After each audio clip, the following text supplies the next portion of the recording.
Étudier la vie des océans est une véritable plongée dans l'inconnu. C'est ce défi que va relever une équipe de 20 scientifiques. Ils s'apprêtent à embarquer à bord du Sonne, un navire d'exploration allemand, pour une mission pionnière. Depuis les premières expéditions océanographiques, la recherche a pu résoudre certains mystères des profondeurs. Mais la connaissance des grands fonds est toujours parcellaire. Les scientifiques réunis dans le port de Yokohama au Japon font partie du MARUM, le centre allemand pour les sciences marines de l'environnement.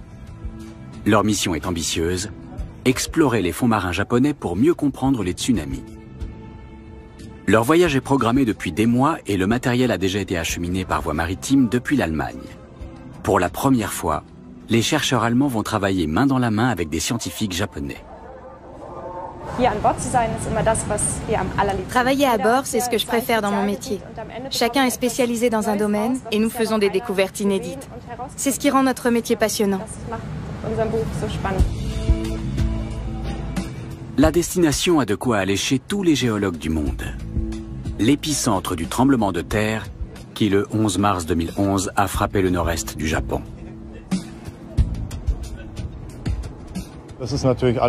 Cette expédition est bien sûr liée aux violents séismes qui se produisent au Japon. Nous cherchons à mieux anticiper ces phénomènes dans l'intérêt des populations locales.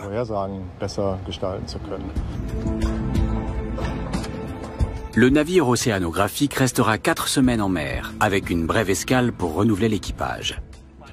Les deux équipes de scientifiques utiliseront des engins sous-marins pour sonder les fonds marins et pour prélever des échantillons. De gros espoirs sont placés dans la collaboration entre le MARUM et les scientifiques japonais.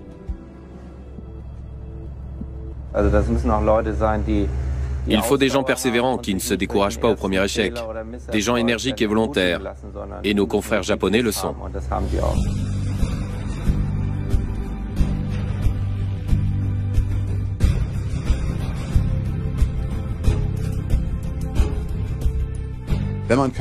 Quand on n'a pas peur de se trouver sur un bateau au milieu de l'océan, on développe une véritable fascination pour la mer. Je ne sais pas combien de levées et de couchers de soleil j'ai vus, mais je ne m'en lasse pas.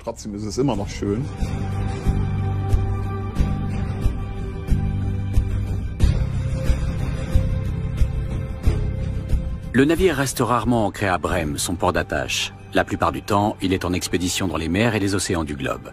À son bord, un équipage de 25 personnes et presque autant de scientifiques. Le capitaine est le chef de la logistique. Il faut tout avoir à bord quand on part pour une expédition de 40 jours. Si on a oublié quelque chose, il faudra faire escale dans un port ou se faire parachuter une cargaison par avion. Et ça complique les choses. Il y a donc une importante logistique derrière tout ça, et mon boulot, c'est de tout coordonner.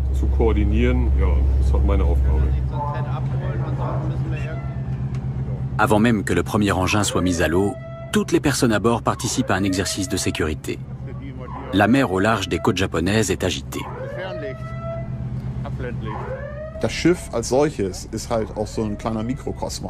Le bateau est un microcosme. On travaille tous très étroitement les uns avec les autres. Techniciens, matelots de pont, officiers de navigation et scientifiques. On trouve tout de suite un langage commun.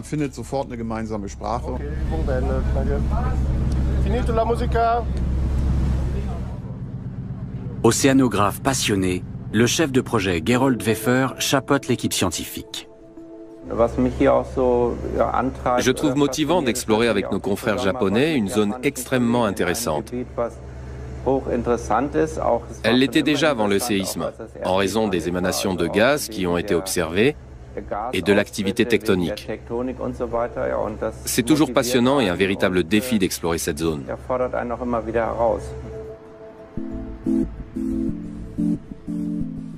Le MARUM est intégré à l'Université de Brême, en Allemagne. Cet institut de pointe de renommée internationale a été créé sous la houlette de Gerold Weffer. Piloté par l'Institut, géologues, biologistes, océanographes et chimistes conduisent des travaux de recherche fondamentale dans toutes les mers du globe.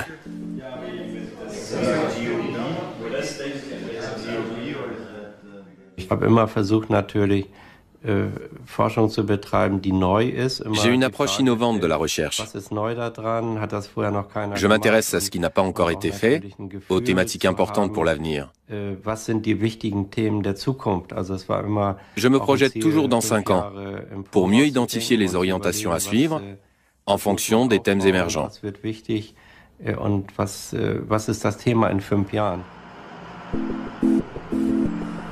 L'étude du tsunami qui a dévasté le nord-est du Japon ne représente qu'une partie des recherches conduites par le Maroum. Tous les appareils stockés dans cet entrepôt ont déjà permis d'explorer le Pacifique, l'Atlantique, la Méditerranée et la mer Noire. Ces instruments sous-marins de très haute technologie nécessitent un perfectionnement constant.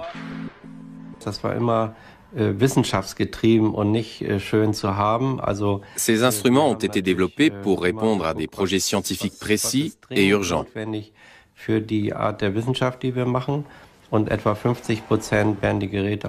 La moitié d'entre eux sont également utilisés par d'autres instituts dans le monde. C'est la preuve que nos appareils sont attractifs. Certains d'entre eux ne sont détenus que par 6 ou 8 autres instituts dans le monde. Disposer de ce type d'appareil nous permet donc de nous démarquer. Retour à bord. Les scientifiques japonais de JAMSTEC, l'Agence des sciences et technologies marines et terrestres, ont leur propre mission. Retrouver les stations de mesure sous-marines vraisemblablement détériorées par le séisme et, si possible, les réparer.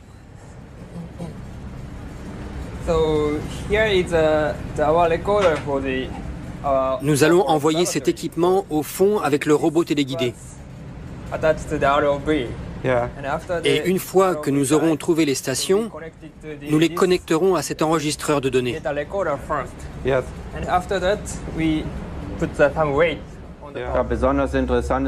Ce qui nous intéresse particulièrement, c'est de comprendre comment le déplacement des fonds provoqué par le séisme peut déclencher un tsunami. Comment des phénomènes tectoniques peuvent modifier le plancher océanique. Cap nord-nord-est. La zone de recherche se situe à 360 km. Les Japonais cherchent les stations JT1 et JT2. Le séisme pourrait les avoir ensevelis ou cassés. Les ravages causés au fond marin par le séisme n'ont pas été évalués. Des mesures effectuées par des scientifiques japonais ont révélé que le fond de l'océan s'était déplacé de plusieurs mètres à cet endroit. Bien entendu, la qualité du travail que nous effectuons ici repose sur notre collaboration avec nos collègues japonais.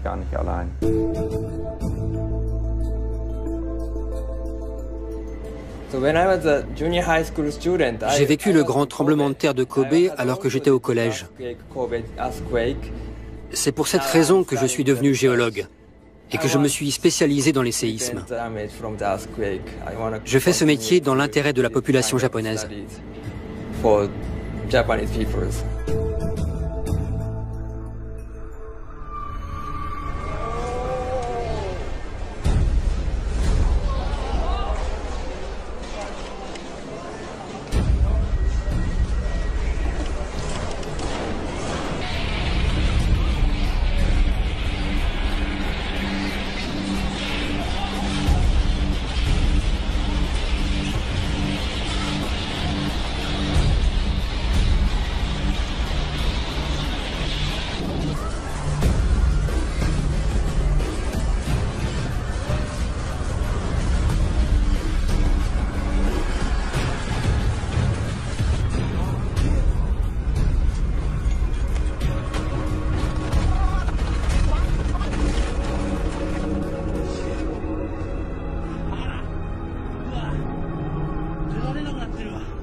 J'étais dans mon bureau à Tokyo quand j'ai ressenti une violente secousse qui a duré plusieurs minutes.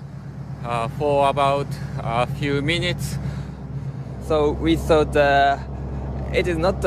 a compris qu'il ne s'agissait pas d'un tremblement de terre ordinaire et qu'il risquait d'être suivi par un tsunami.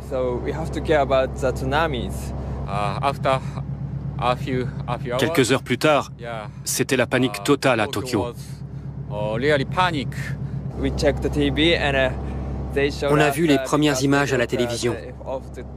Un tsunami s'approchait des côtes.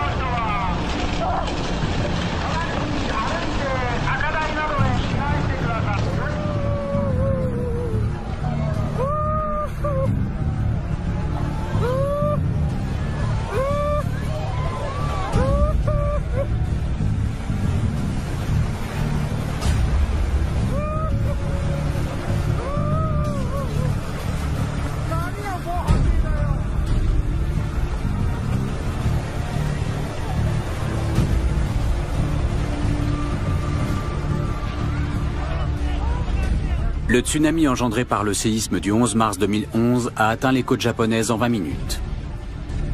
Les tsunamis se déplacent à la vitesse d'un avion à réaction, soit 800 km/h. 12 heures plus tard, la même vague avait rejoint les côtes californiennes.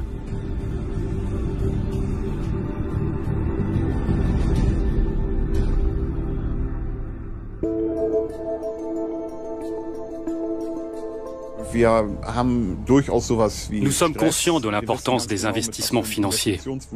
Tous nos instruments valent une fortune. Le coût de la logistique est faramineux. Et nous ne savons pas si les conditions météo en pleine mer nous seront favorables. Nous attendons beaucoup de ces recherches.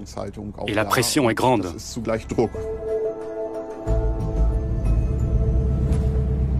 L'AUV, un véhicule sous-marin autonome, est un appareil extrêmement fragile. Avant sa mise à l'eau, l'équipe doit réparer un dommage survenu pendant le transport. Au port, le conteneur a été manipulé brutalement et son contenu a reçu de gros chocs. 3 capteurs du véhicule ont été arrachés de leur support et nous avons été obligés de démonter sa partie arrière.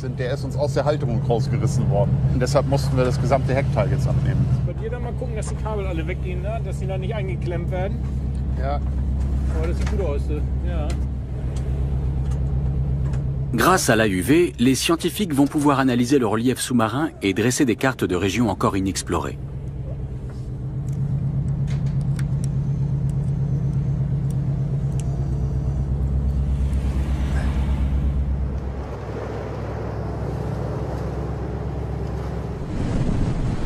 Les géologues ne manquent jamais une occasion d'étudier les fonds marins sur le terrain plutôt qu'à l'université. Myriam Römer n'avait pas mis les pieds sur un navire depuis 1 an. J'ai déjà participé à 7 expéditions. J'ai été enchantée à chaque fois. Être à bord d'un navire est l'aspect le plus agréable et le plus fascinant de notre métier.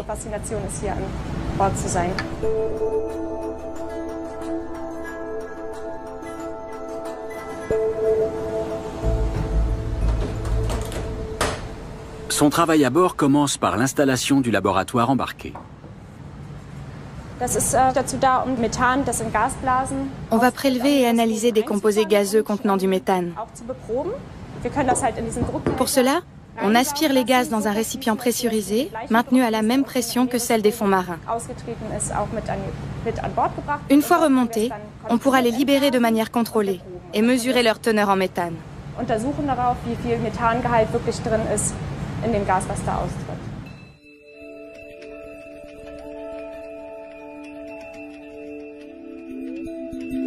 Si tout se passe bien, les scientifiques devraient obtenir des images de ce type, prises par un robot téléguidé lors d'une précédente expédition en mer Noire. Les variations de la teneur en méthane traduisent des modifications des fonds marins, suite à des séismes qui fissurent ou déforment le sol.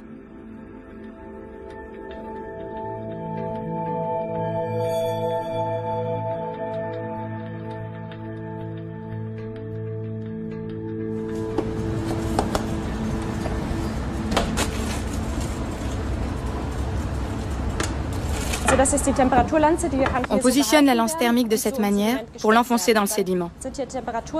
Cette partie est munie de capteurs thermiques qui mesurent la température.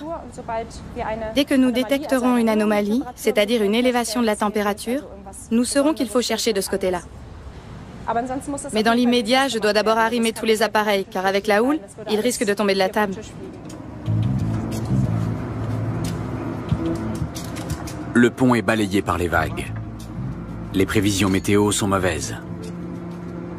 Sur le pont arrière, on prépare tout de même le ROV pour une première plongée. Il s'agit d'un véhicule sous-marin contrôlé à distance.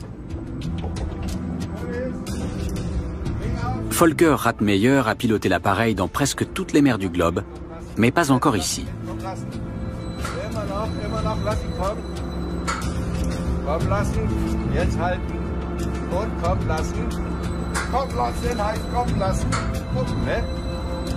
Le ROV est équipé de caméras et téléguidé depuis le navire. Il peut descendre jusqu'à 4000 mètres de profondeur. Il en existe moins de 10 exemplaires dans le monde. Pas étonnant. Le Maroom a dû débourser 4 millions d'euros pour celui-ci. Il est manœuvré avec d'infimes précautions.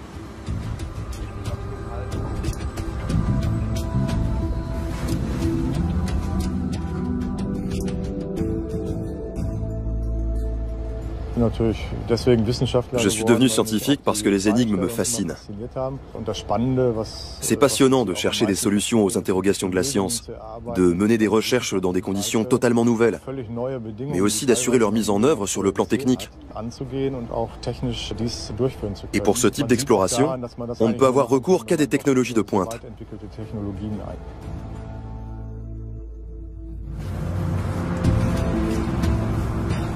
Le vent, les vagues et les courants sont les ennemis des chercheurs.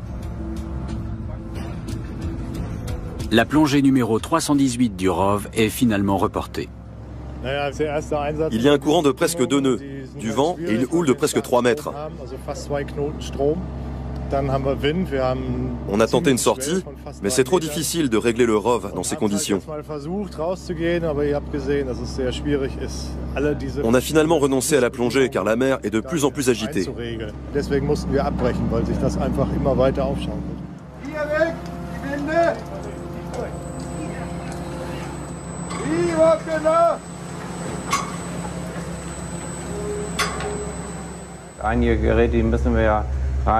Il ne faut surtout pas heurter les appareils contre les bordages en les mettant à l'eau ou en les sortant de l'eau.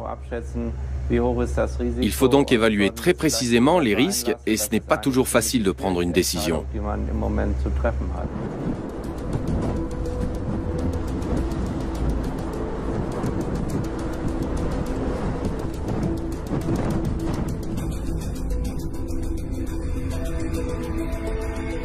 Le navire va longer la fosse du Japon, qui traverse le fond de la mer et remonte vers le nord. Elle s'étire sur 800 km et son point le plus profond se situe à 9000 mètres en dessous du niveau de la mer.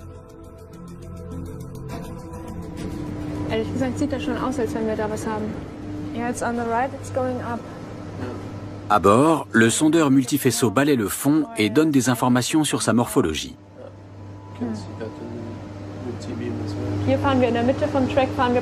Nous sommes en train de parcourir la partie médiane de la fosse. On voit ici une élévation du relief et c'est précisément cette falaise qui réfléchit le signal que nous recevons ici, de couleur légèrement plus orangée. Il pourrait s'agir de l'émanation gazeuse que nous recherchons.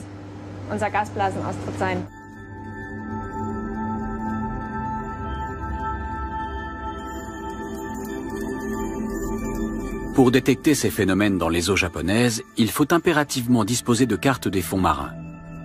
Mais les cartes existantes sont imprécises. Or, mieux les scientifiques connaissent la topographie des fonds, mieux ils peuvent cibler leur zone de recherche. Les Japonais nous ont fourni une carte générale et quelques cartes plus détaillées des endroits où des plongées ont déjà eu lieu.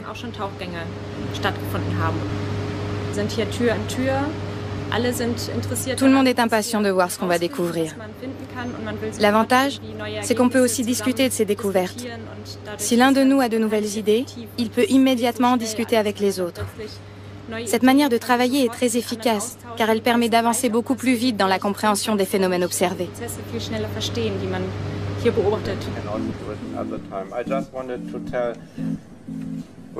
Lors de la réunion quotidienne, les deux équipes déterminent l'itinéraire où seront effectués les relevés.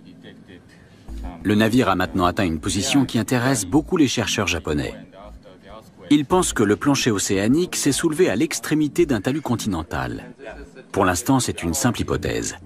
Mais si elle venait à se confirmer, ce serait une découverte importante.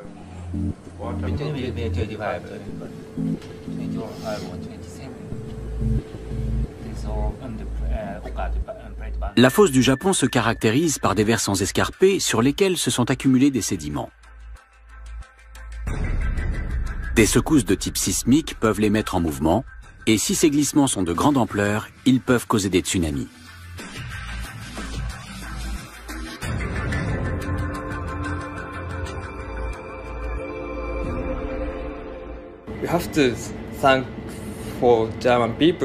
Participer à cette expédition est une grande chance pour nous.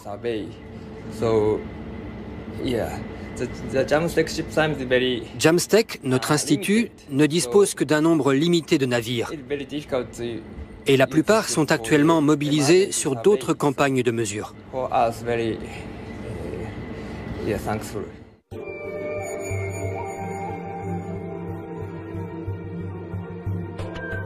Avec un sous-marin de recherche océanographique, JAMSTEC a filmé il y a quelques mois une immense faille.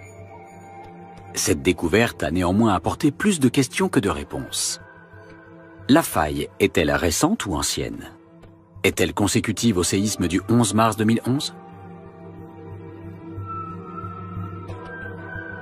L'activité sismique dans la région qui entoure le Japon est la plus forte du monde, car l'archipel se situe à la jonction de 4 plaques tectoniques. La Terre y tremble régulièrement et toujours avec une extrême violence. Pour quelles raisons? La science a fourni des premiers éléments de réponse il y a une centaine d'années. Les plaques tectoniques, qui constituent l'enveloppe externe et rigide de la surface terrestre, se déplacent en permanence sous l'effet de forces internes et se frottent les unes contre les autres. Lentement, mais régulièrement, avec une puissance inimaginable. Ce phénomène est à l'origine de la séparation et de la dérive des continents. Il se produira aussi longtemps que la Terre existera.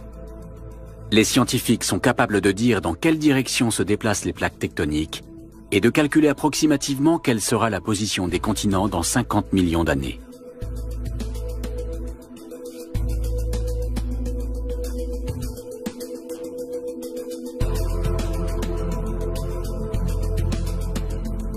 Ces plaques se chevauchent au large du Japon, engendrant d'immenses tensions qui sont à l'origine de séismes. L'épicentre du séisme du 11 mars se situait à 25 km sous la surface terrestre.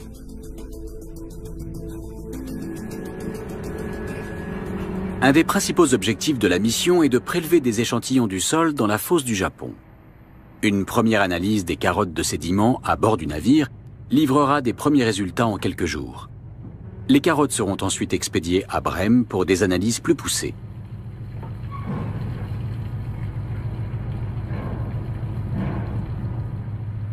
Un tube en acier contenant un autre tube en PVC est suspendu à un câble de 8 km et descendu jusqu'à ce que le contrepoids touche le fond. Le déclencheur est alors libéré et le carottier tombe en pénétrant les sédiments. Il est ensuite remonté sur le navire. Les échantillons récoltés constituent de précieux éléments pour l'étude des fonds marins.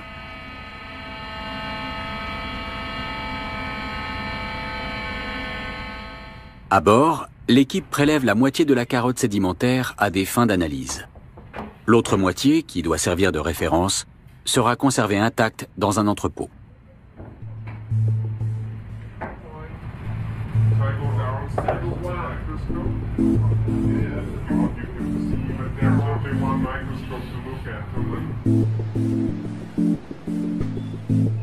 À l'Institut de Brême, plus de 150 km de carottes sédimentaires sont conservées dans un entrepôt étanche et réfrigérées à 4 degrés. Une véritable manne pour les scientifiques. Il n'existe que 3 centres d'archivage tels que celui-ci dans le monde. celui de Brême stocke des carottes prélevées dans l'océan Atlantique, du pôle Nord au pôle Sud. Parmi elles, une rareté absolue. C'est un échantillon datant de l'extinction Crétacé-Tertiaire, l'époque de la fameuse chute du météorite connue pour avoir entraîné la disparition des dinosaures. L'accumulation de sédiments s'est faite au rythme de 2 cm tous les 1000 ans et cette couche est contemporaine de l'impact. Elle contient des matériaux fondus et notamment une couche d'argile contenant un taux très élevé d'iridium, un élément extraterrestre, dont la présence prouve qu'il y a bien eu un impact de météorite. Les précieuses carottes sédimentaires attirent chaque année des centaines de scientifiques venus du monde entier et désireux de valider leur thèse.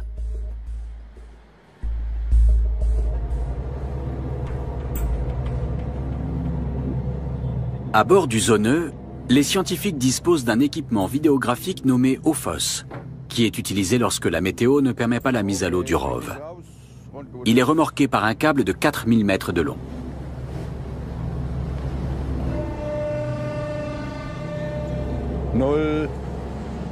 Cela nous permet d'avoir au moins une vision du fond. Même si on ne peut pas prélever d'échantillons avec l'OFOS, ça nous donne un aperçu des endroits susceptibles de nous intéresser. Quand les conditions météo permettront d'utiliser le ROV, nous saurons où aller. Voici les premières images du plancher du Pacifique, prises sous 3 angles différents. Repérer des formations intéressantes reste toutefois fastidieux. La zone de recherche couvre plusieurs centaines de kilomètres carrés et l'OFOS ne peut se déplacer qu'à la vitesse du navire. Nous devons être attentifs à la moindre faille, la moindre cassure, la moindre pente. C'est toujours le signe que quelque chose s'est produit. Le navire sonde les fonds marins en suivant des lignes parallèles. Des mesures sont effectuées tous les 8 km sur environ 20 km de long. Durant la nuit, le dispositif est remonté pour que le navire puisse se rendre plus rapidement vers un autre site. Cette fois, les images fournissent des informations intéressantes. On dirait qu'il y a une pente, comme s'il y avait un dénivelé. Ça semble remonter un peu, de quelques dizaines de centimètres. On distingue aussi plusieurs failles, mais du dessus on ne voit pas très bien. On devrait refaire un passage en partant de là. Il y en a une autre ici. Exact. Mais elles sont toutes orientées dans la même direction. Oui, elles sont disposées comme celles que les Japonais ont observées quelques kilomètres plus au sud et à l'est.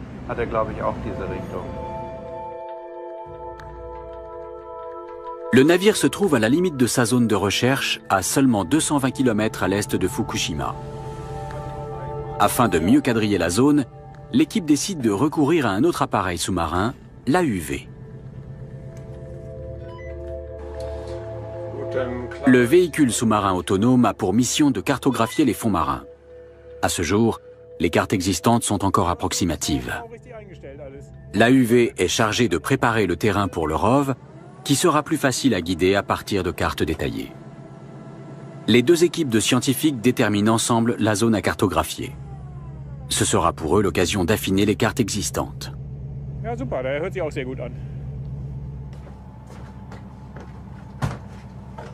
Gerrit Meinecke pilotera l'AUV depuis ce poste de travail. C'est un véhicule autonome. Je dois donc le programmer pour qu'il sache ce qu'il aura à faire une fois sous l'eau. À la surface, il sait très bien où il est grâce à son antenne GPS. Il connaît donc sa longitude et sa latitude.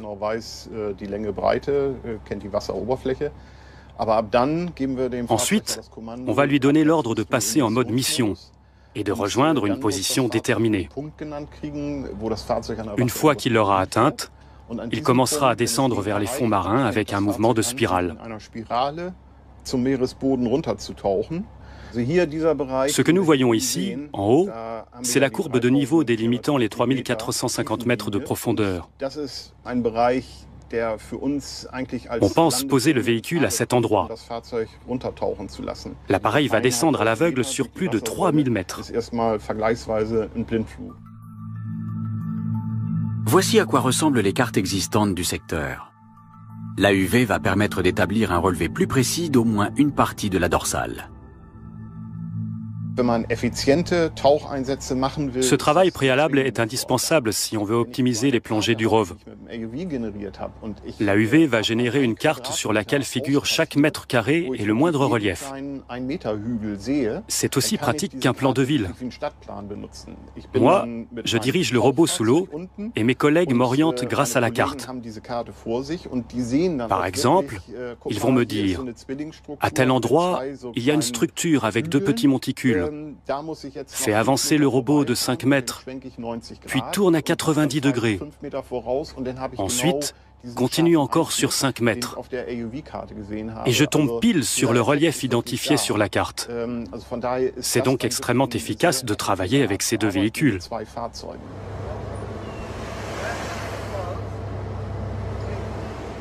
Le navire a atteint la zone où les chercheurs japonais veulent positionner leurs balises de mesure sismique. Elles font partie d'un réseau d'appareils de mesure installés au large de toutes les côtes japonaises.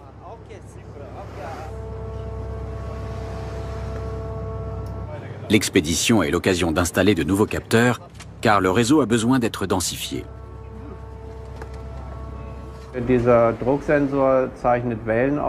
Ces capteurs de pression enregistrent les vagues et les tsunamis.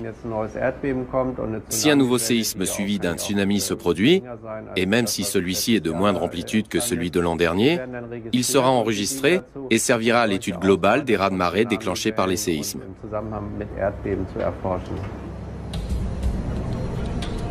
Au Japon, la prévision des tsunamis n'est pas encore assez efficace, selon les scientifiques. La zone à risque sismique s'étire sur plusieurs centaines de kilomètres le long des côtes de l'archipel.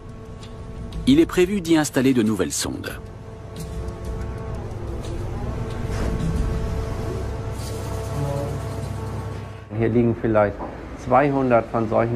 Il y a environ 200 sondes en activité, sans compter celles qui sont reliées par câble. Leur rôle est de détecter les signes avant-coureurs de tsunami. Lorsqu'une vague se forme et menace de prendre de l'ampleur, l'information nous parvient presque en temps réel. Un programme informatique réceptionne les données et déclenche un système d'alerte. Le tout se déroule en moins de 3 minutes. Dans le laboratoire embarqué, les premières analyses des carottes sédimentaires prélevées dans la fosse du Japon progressent. Les biochimistes commencent par extraire l'eau du sédiment. Il n'y en a que quelques millilitres, mais c'est suffisant pour en mesurer le pH, l'alcalinité et la teneur en ammonium. Ces données permettent de déterminer si l'échantillon de carottes a séjourné dans cette couche depuis longtemps ou bien s'il s'y est déposé récemment. Lorsque les carottes arriveront à Brême dans quelques mois, les échantillons seront de nouveau analysés et soumis à d'autres tests impossibles à réaliser à bord du navire.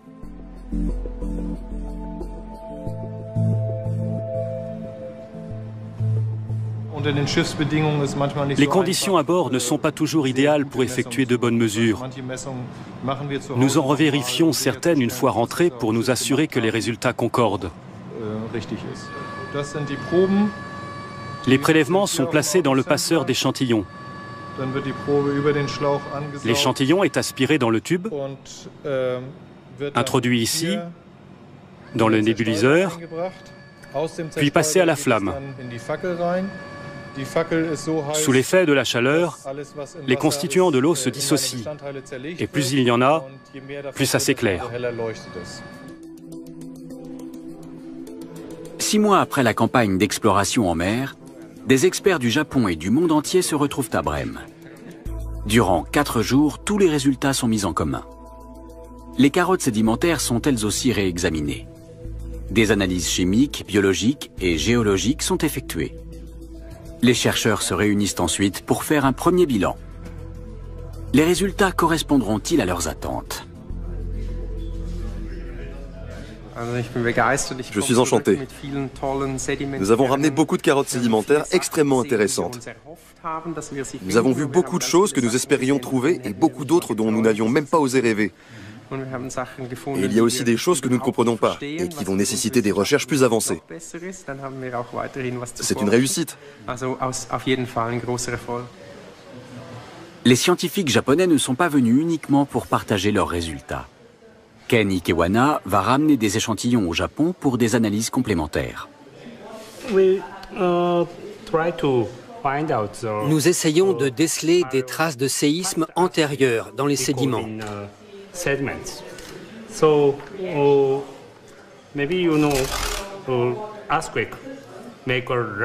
Vous savez sans doute qu'un séisme est suivi d'une violente secousse latérale. Cela peut entraîner des glissements de terrain et des phénomènes de resédimentation caractéristiques.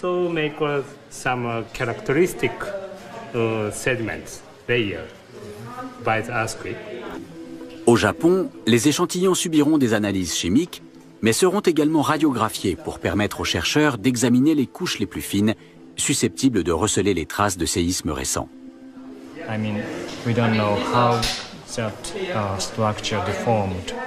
Nous ignorons quelle modification le plancher océanique a subi par le passé. C'est pourquoi nous avons besoin d'un marqueur temporel. Pour obtenir ces données, nous avons besoin d'un navire d'exploration océanographique tel que le Zone. Celui-ci dispose de l'équipement nécessaire pour prélever des échantillons. Travailler avec nos homologues allemands nous permet de comparer nos résultats. L'étude de ces données est primordiale pour comprendre la formation et la structure actuelle de la fosse du Japon. Cette collaboration est donc cruciale.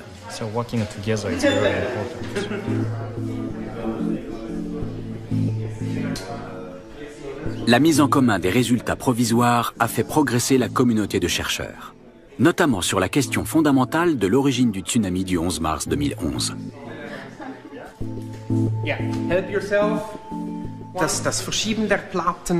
Nous avons établi que le mouvement des plaques et le soulèvement du plancher océanique étaient les principaux facteurs déclencheurs du tsunami.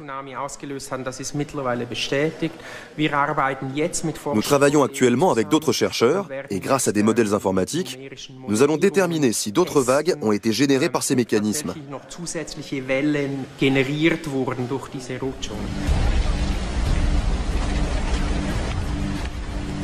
Jamais un tsunami n'avait eu des conséquences aussi catastrophiques que celui du 11 mars 2011 dans la région du Tohoku. L'avancée de la recherche sur les séismes est donc d'une importance vitale pour les Japonais.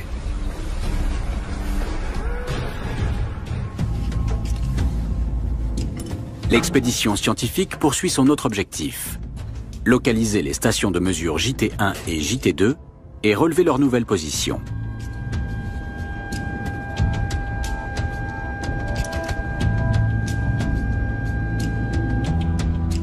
Werner, bist du da? Ja, ich bin hier.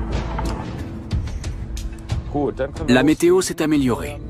Si les vagues sont encore hautes de 3 mètres, le vent et le courant faiblissent et le ROV peut être remis à l'eau. Les vérifications préalables à sa mise à l'eau prennent 2 heures.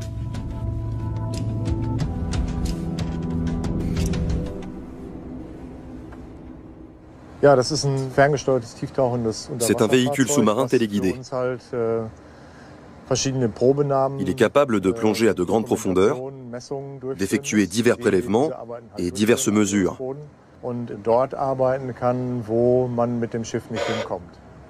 Tiefensensor ist da. Das DVL ist da. La communication avec un engin sous-marin nécessite une technologie fiable et sans faille. À partir d'une profondeur de 5 ou 600 mètres, il n'y a plus de lumière. Or, il en faut beaucoup pour pouvoir filmer avec des caméras à haute résolution. Le ROV a une capacité d'éclairage de 2,4 kW, assurée par des lampes LED, des lampes à décharge et des halogènes.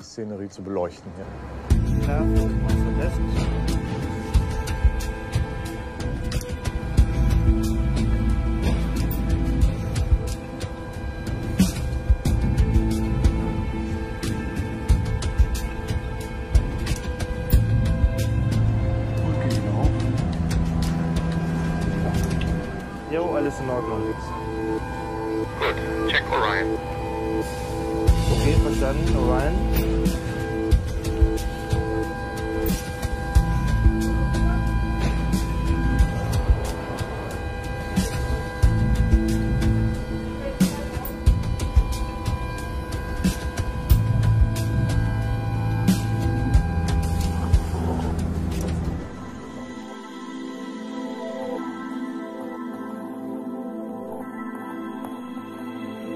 Les bras articulés du robot peuvent prélever des échantillons, les emballer dans des caisses de transport et même installer des instruments.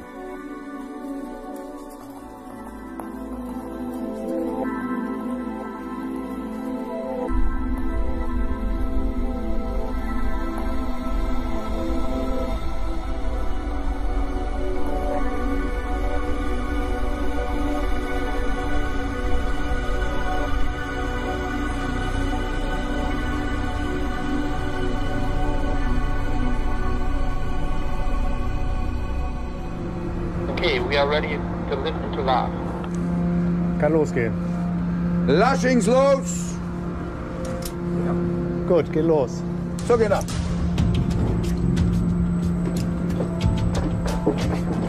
Gut. Und raus, den Heckhaken. Fahrzeug im Teller geht raus.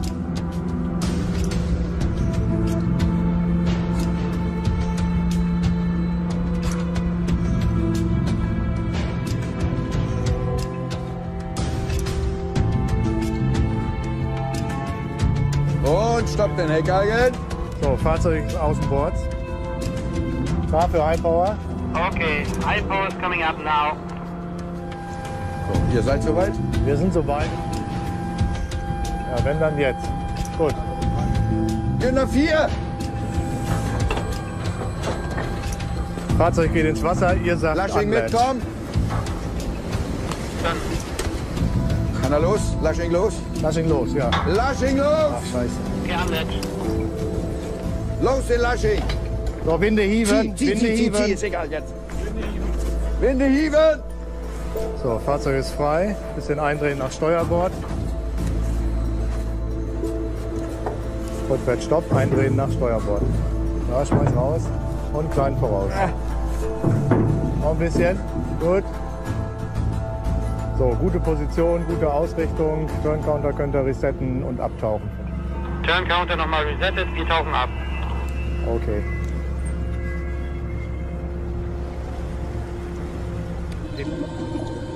But de la plongée numéro 318, retrouver la station de mesure japonaise JT1. Durant plusieurs années, celle-ci a fourni de précieuses informations sur les mouvements de la plaque tectonique sur laquelle elle reposait. Les chercheurs japonais supposent que le séisme l'a détruite. La retrouver et récupérer ces données serait une aubaine pour les Japonais. La descente dure 2 bonnes heures. Piloté depuis la station de commande, le robot donne l'impression de voler. Ça se rapproche plus du pilotage que de la conduite, parce qu'on se déplace dans 3 dimensions. Si on faisait rouler le robot au fond de la mer, on soulèverait trop de sédiments. Quand on veut le déplacer pour aller vers un autre site, on le remonte. C'est un déplacement dans l'espace, et c'est pour ça qu'on dit qu'il vole. Le ROV va descendre à 2000 mètres de fond et subir une pression de 200 bars. Par le passé, on a eu des engins dont la paroi en acier faisait 5 mm d'épaisseur. Quand ils descendaient à de grandes profondeurs, la paroi était broyée comme une canette de soda.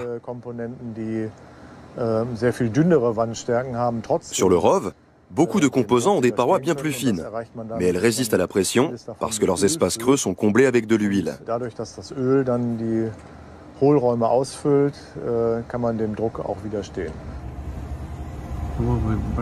Le ROV ne trouve pas la station à l'endroit où elle était auparavant. Dans quelle direction faut-il la chercher? Le projecteur n'éclaire qu'à quelques mètres. Il faut alors se fier au sonar, dont les ondes acoustiques peuvent détecter un objet à 20 ou 30 mètres de distance.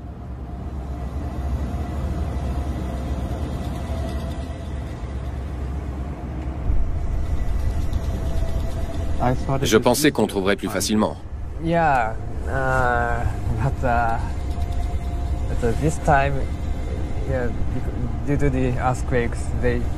On ne sait pas de combien de mètres le séisme a déplacé la station. On ne va pas abandonner si vite.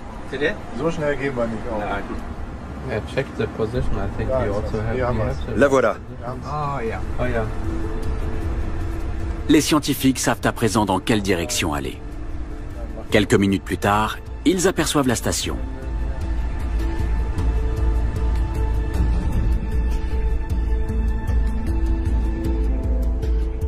La structure en acier de 3 mètres de haut est toujours connectée à la plaque et capte les ondes sismiques. Mais l'instrument est mal en point. Il est encore debout, mais la partie supérieure s'est détachée et les câbles sont détruits.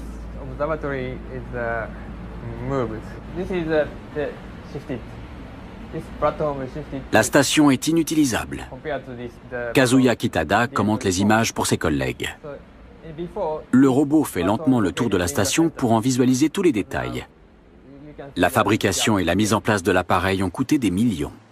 Le séisme a tout détruit.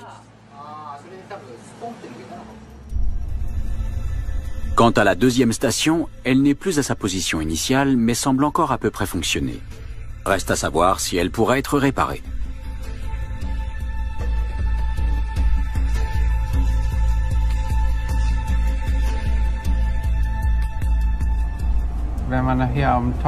Nous noterons ces coordonnées précises quand nous serons au-dessus. En comparant la position actuelle de la station à sa position initiale, les scientifiques constatent que le séisme a déplacé le sol de 50 mètres à cet endroit. Gerold Weffer a pris des risques en conduisant cette opération, et son audace a été récompensée. On a eu de la chance. On a profité d'une fenêtre météo pour mettre le ROV à l'eau et on a pu localiser la station. C'est super. Nos collègues japonais pourront ainsi décider d'installer ou non de nouveaux appareils lors d'une prochaine plongée. C'est une bonne chose qu'on ait pu descendre. Cette expédition germano-japonaise ne sera pas la dernière. Certaines questions ne pourront être résolues qu'à l'occasion d'une prochaine mission scientifique.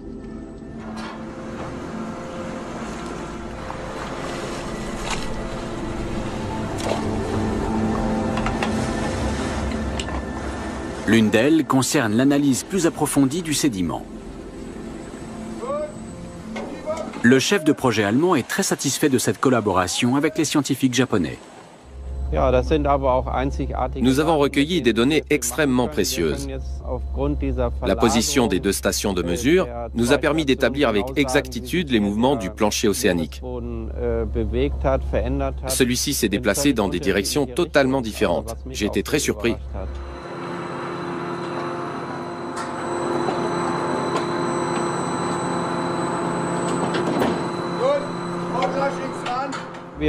Nous allons poursuivre notre expédition vers le sud, en direction de Tokyo. Demain matin, nous mettrons des observatoires à l'eau.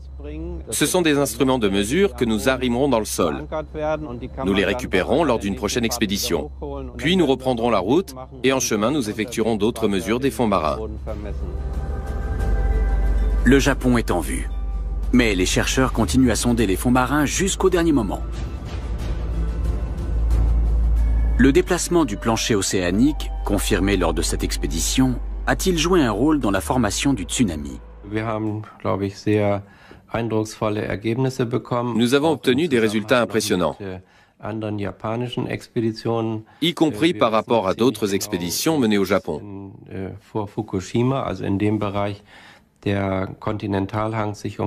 Nous pouvons désormais affirmer qu'au large de Fukushima, le talus continental a glissé de 50 mètres à certains endroits, qu'il s'est élevé de 10 mètres et qu'une sorte de bosse s'est formée sous l'effet de ces forces phénoménales. Nous avons la preuve que des masses continentales ont été soulevées par la colonne d'eau avant de se reposer.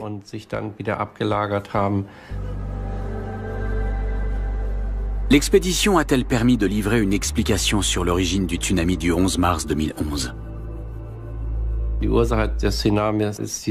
Le tsunami a été déclenché par le brusque déplacement, la rupture et l'effondrement du talus continental. Le plancher océanique s'est alors déformé, ce qui a provoqué cette gigantesque vague. Dans 2 jours, le navire océanographique accostera au port de Yokohama. Puis il reprendra la mer avec une autre équipe et d'autres questions pour tenter d'arracher de nouveaux secrets au fond marin.